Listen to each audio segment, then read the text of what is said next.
Hey guys, Crusty old crow back again to do another quick little thing on my Stand Easy series. Stand Easy is just my series of how I'm going to approach display talk about figures, possible photography opportunities and things like that with displaying figures and how we present them, brain canon and storytelling wise, or just for photography. There's always some issues on how we set these figures up or posing, and sometimes we get bored with the stories we're telling and the same old formations and the same old fights. So I'm using my tactical perspective based on my military experience as a reconnaissance soldier to kind of apply it to posing figures and saying, maybe if I focus on a different part of what's going on in the storytelling, maybe the pose gets stronger.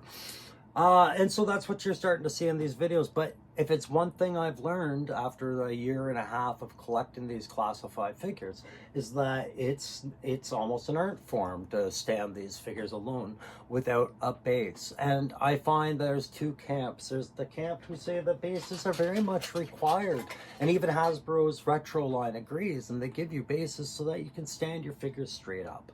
Other companies will give you bases with lots of different posts, so you can stand not just your G.I. Joe 6-inch line, but maybe your 3 3/4 line of toys, or your He-Man, or what have you. Here's an example of dioramic bases that get included with things like Marvel Legends and other characters. This was from a Captain Marvel one that I got on clearance. It's a large rocketing base, which is great when you have figures in your collection who are expected to be able to fly. And I had one just in my hand just a moment ago. For example, I was recently trying to address the challenge of the Steel Core Trooper and his jetpack. And I know that they've given us blast effects and everything like that. And sure, I could go out and I can get stands like these and put them on there, and that's one way to do it.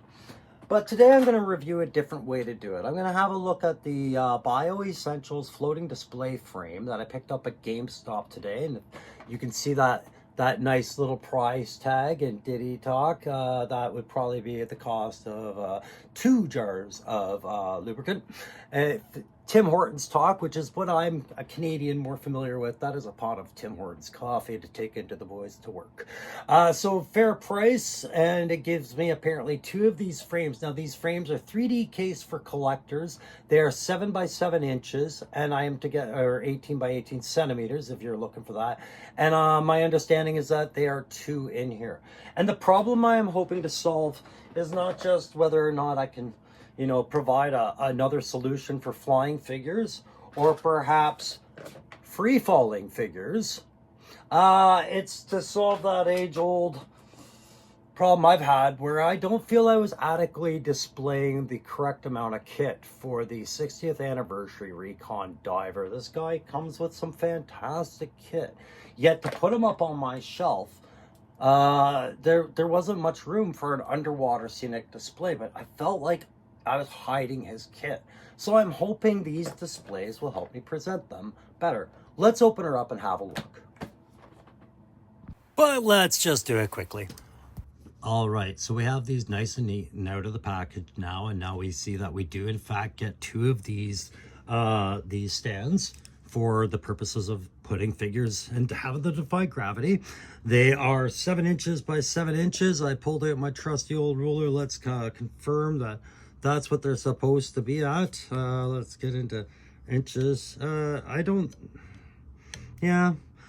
inches to 7 inches to the exterior frame points. Okay, so I think advertising it as such, I think what they've really meant to say is they're more 6 1/4 inch to 6 1/4 inch. The perfect square otherwise. You get 2 of these. They open and close in a clamshell way. I'll show that to you guys. And then you get these 2 securing brackets for a total of 4 to use as the standing points. They just clip in like that. And that, of course, will probably also serve to help keep this clamshell closed once the figure's inside.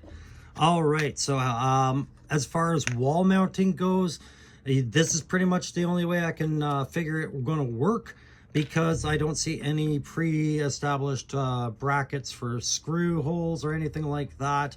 And if you think about how the figure is going to sit inside of this one-dimensional thing, like it's going to push out on either side. This frame itself, let's get a width on that because I didn't read on that. It is, let's see, where did I say my inches were on there? Yeah. It's about 3/4 of an inch thick, there and about. So yeah, it's going to puff out on either side. So standing's really going to be the only way. Now, the interesting part of these, there you'll find the brackets. You're going to want to have clean hands for sure when you handle these. If you can already see, notice bubbles in them for sure, but fingerprints are going to stand out, well, like a sore thumb. There's your hinge point. So I'm going to open it up on this side. There you've got your little press here groove to remind you where to open it from. And as I separate it, I'm just going to do it slowly because this film is sticking to itself very well. There you go. Okay, so it'll come open like this. And now what I'm going to do is I'm going to seat a figure inside of there just to see how it all works while you guys stare at my beautiful Delta 17 photo or pin stickers. Maybe you're trying to make out that punk with toys sticker. I know he is, ha ha ha. But my Joe Fest turntable, I think, is much more sightly than the floor, right? So we'll put our 60th anniversary Halo jumper on there. He's diving into a situation. We'll point those toes. We'll get everything we can't get with standing him. I'll even bend that wrist a bit back. Just because the wind's so strong, we'll get those arms up and we'll have him struggling to look at his altimeter like he's trying to, okay? And now I'll put him on a diagonal. That's what I'm gonna do. There we go. Let's see how that, oh, his hand is in the way. Okay, we got that. We're gonna close this up. Now this should stretch and allow without popping. And there, I've locked him in. Let's have a look on this side. Oh, isn't that interesting? All right, I'm going to change camera angles and let you guys see that better. Well, all right, as you can see, he is pretty secure in there. It is an interesting way to do it. I like the idea of kind of having him on maybe a second level above a primary level, looking down in the background, just showing the free falling. So I do see some use in these. Again, that material just stretches right out like vacuum sealing. It didn't ever feel like it was going to tear. So what I'll do is I'm actually going to open this up again and we're going to put a different figure in there just to show you though. Before I did, it's already served its purpose in that I can in fact do things with that 60th anniversary diver that I wasn't able to do with conventional stands. But it won't exactly allow me to have a more cooperative environment with the other figures on my stand.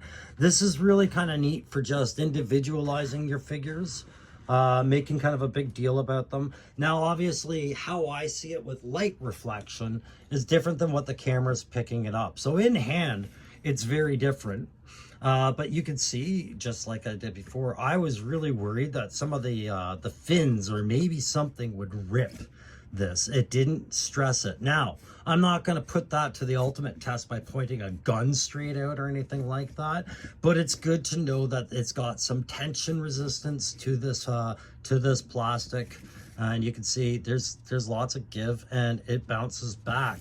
So we're going to take the anniversary Halo jumper out of it and we're going to see if it goes back to its original form so that we know how much reuse we can get out of these as we keep changing our minds about our shelves and displays. And guys, if you like videos like these where I test out new products, talk about displays, or my other reviews, feel free to hit that like, share, subscribe. So already, geez, I got a little bit of spring back on a couple of the spots.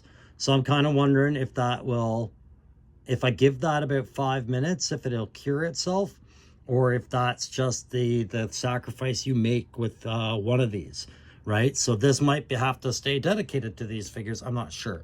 Let's wait a few minutes and we'll have a look.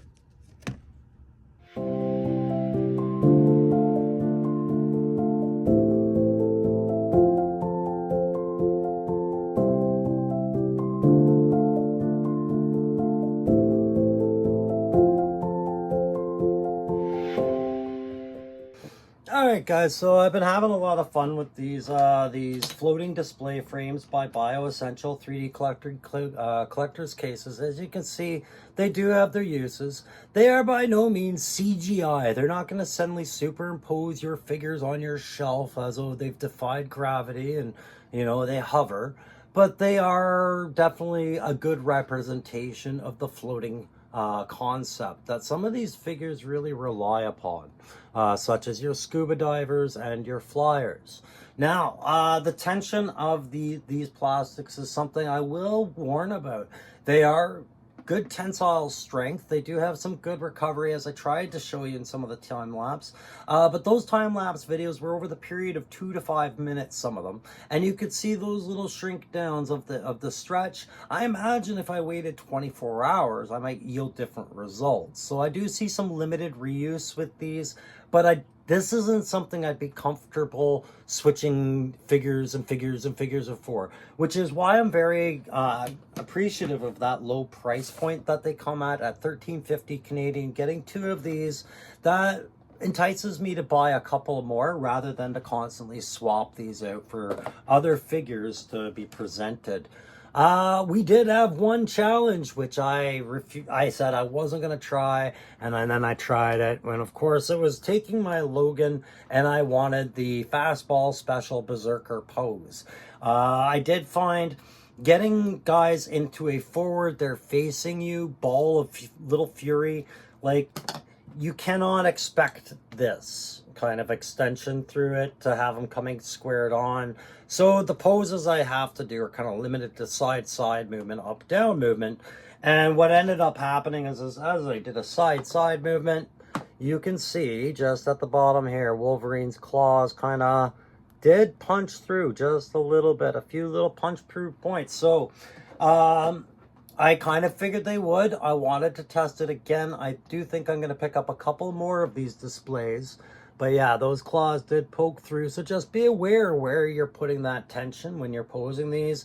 Clearly what I should be doing with Wolverine is curving those claws inwards towards the core of his body, so they're not risking puncturing this, all right?